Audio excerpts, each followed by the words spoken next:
Hello, here is my project on issue tracker. Now let's look at the code part. Now let's first look at the search issues.js file.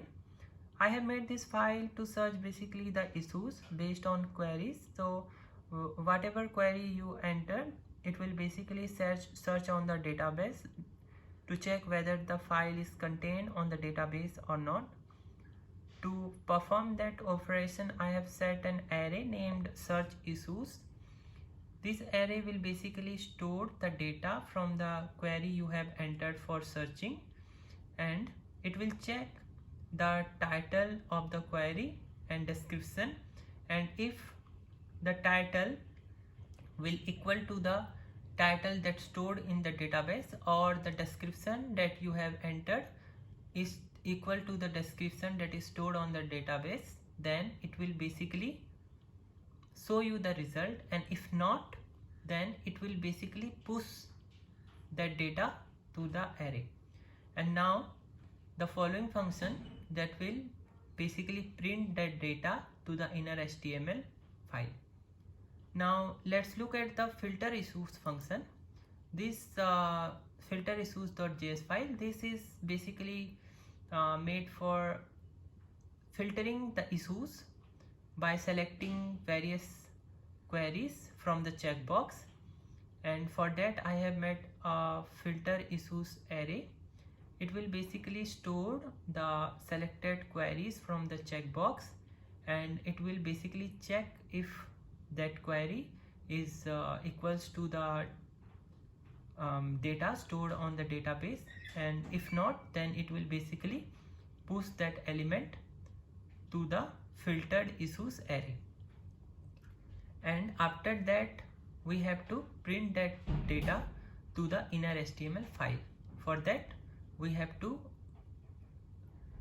do a for loop in filter issues array and print all the elements that are present on the filter issues to the inner HTML file.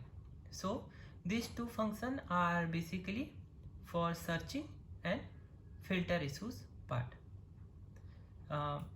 Here is the index.js file, and now let's look at the final result. So here is the final look. I have already stored some data to the database, that's why it's showing some project. You can also delete the project, and you can also create a new project, like anything you can type here, and let's name remains same. So you can see here is the new project. You can also delete that project by clicking on this icon, and you can also open that project like by clicking here.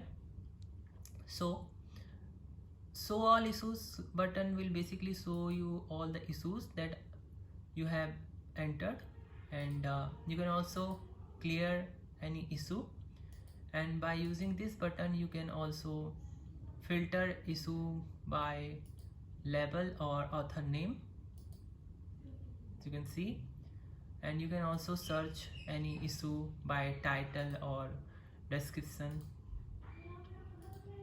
So here is the result, search result, and you can also create a new issue like anything.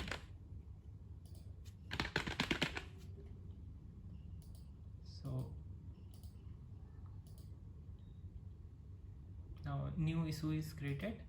You can see here is the new issue. You can also clear that issue by clicking here. So